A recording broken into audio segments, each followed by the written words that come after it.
লিটারের বোতলের দুধটা আমি নিয়েছিলাম জাল করার জন্য। তো জাল করতে গিয়ে কিছুক্ষণ যখন জাল করলাম, মানে দুধটা বলক ওঠার আগেই দেখা যাইতেছে নিচ দিয়ে আস্তে আস্তে জমে যাইতেছে। তখন বুঝলাম যে এটা ছানা হয়ে যাচ্ছে, এটা দিয়ে তো আর কিছু করা যাবে না। তো ভাবতে ভাবতে মনে পড়ে গেল যে না, এটা দিয়ে তো খুব ভালো একটি সন্দেশ বা বরফি বানানো যায়। তো আমি বানিয়ে নিয়েছি, মাশাআল্লাহ অনেক সুন্দর হয়েছে। আসসালামু আলাইকুম, সারা কিচেনের পক্ষ থেকে আপনাকে স্বাগতম। তো আজকে আমি তৈরি করে দেখাবো নষ্ট ফেলে দেওয়া দুধ দিয়ে মালাই সন্দেশ। তার জন্য প্যানে একটু ঘি দিয়ে দিয়েছি 3টি এলাচের বিচি, ছোট এলাচের বিচি এখানে আমি গুঁড়া করে দিয়েছি। দিয়ে দিয়েছি 1 কাপ দুধ। দুধটা আমি আগে থেকেই জাল করে নিয়েছিলাম। তো 1 কাপ দুধের মধ্যে দিয়ে দেব উঁচু উঁচু করে 2 চা চামচ গুঁড়া দুধ। তারপরে আমি দিয়ে দেব 4 চা চামচ উঁচু উঁচু করে চিনি। সব কিছু দিয়ে খুব ঘন ঘন নাড়াচাড়া করতে হবে, তা না হলে কিন্তু পুড়ে যাবে। সাধারণত দোকানের যে বরফিটা হয় ওইটা কিন্তু খেতে এতটা মিষ্টি হয় না, এটার মধ্যে চিনি কম থাকে, তাই এখানে আমি চিনি 4 চামচ দিয়েছি। আর আপনি যদি আর একটু মিষ্টি খেতে চান তাহলে আর একটু চিনি বাড়িয়ে দেবেন। আমি 1 চিমটির মতো একটু লবণ ইউজ করছি, কারণ মিষ্টির মধ্যে আমার কাছে লবণটা একটু ভালো লাগে। আর আপনি চাইলে এটা স্কিপ করতে পারেন। তো যখন দুধটা ঘন হয়ে যাবে তখন ঘন ঘন নাড়াচাড়া করে উপরে যে সরটা পড়বে ওই সরটা দুধের মধ্যে দিয়ে দিতে হবে, পুড়তে দেওয়া যাবে না। ছানাটা আমার আগের দিনের করা ছিল, তাই এটা আমি নর্মাল ফ্রিজে ছেঁকে রেখে দিয়েছিলাম। এখন হাত দিয়ে একটু গুঁড়া করে নেব। এই যে আমি গুঁড়া করে নিয়েছি, আর ওইদিকে আমার মালাইটা রেডি হয়ে গেছে। দেখুন মালাইটা মাশাআল্লাহ কতটা ঘন হয়েছে।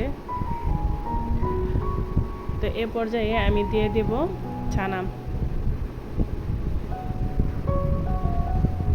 ছানাটা আমার আগের দিনেরই রেডি ছিল, তো আমি করতে পারি নাই, বাবু কান্না করছিল। আর এক হাতে সব কিছু সামলিয়ে নেওয়াটা খুবই কষ্টর। যারা হয়তো করেন তারা অবশ্যই জানেন। এই যে ছানাটাকেও ঘন ঘন নাড়াচাড়া করতে হবে। এ পর্যায়ে গ্যাসের আঁচটা একদম কম রাখতে হবে। যখন অনেকটা হয়ে আসবে এ পর্যায়ে দিয়ে দেব 3 চা চামচ উঁচু উঁচু করে গুঁড়া দুধ। এখানে এই গুঁড়া দুধটা দিলে হবে কি, যখন আপনি খেতে যাবেন তখন মুখে দিলেই যেন মনে হবে মিশে গেছে বা মুখের মধ্যে গলে যেতেছে, অনেকটা বেশি স্বাদ বাড়িয়ে দেবে। আমার এরকম একদম সহজ এবং নর্মাল ভিডিওগুলো যদি আপনাদের কাছে ভালো লেগে থাকে তাহলে লাইক, কমেন্ট এবং শেয়ার করে দেবেন। আর ইতিমধ্যে যারা সাবস্ক্রাইব করে নিয়েছেন তাদেরকে অসংখ্য অসংখ্য ধন্যবাদ। আর আপনিও আরও নতুন নতুন এরকম ভিডিও পেতে আমার চ্যানেলটাকে সাবস্ক্রাইব করে পাশে থাকার অনুরোধ রইল। তো দেখুন এরকম যখন দলা পাকিয়ে আসবে তখন গ্যাসটাকে আমি অফ করে দেব।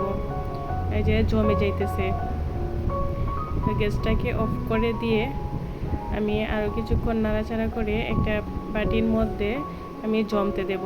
যেটার মধ্যে জমতে দেব ওইটাতে একটি ঘি ব্রাশ করে নেব।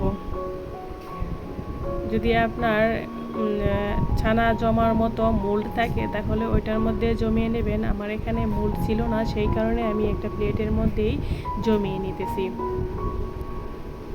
এই যে দেখুন হাত দিয়ে চেপে একদম গোল করে আমি একটা প্লেটের মধ্যে রেখে দিয়েছি 1 ঘন্টার জন্য নর্মাল ফ্রিজে। আপনি চাইলে সারা রাত বা 5-6 ঘন্টার জন্য রেখে দিতে পারেন। আমার মনে হয় 5-6 ঘন্টা রেখে দিলেই অনেক ভালো হয়। তো এটাকে আমি 4 কোনা করে কেটে নিয়েছি। কেটে এক পাশ দিয়ে একটু আলতোভাবে করলেই ছুটে আসবে।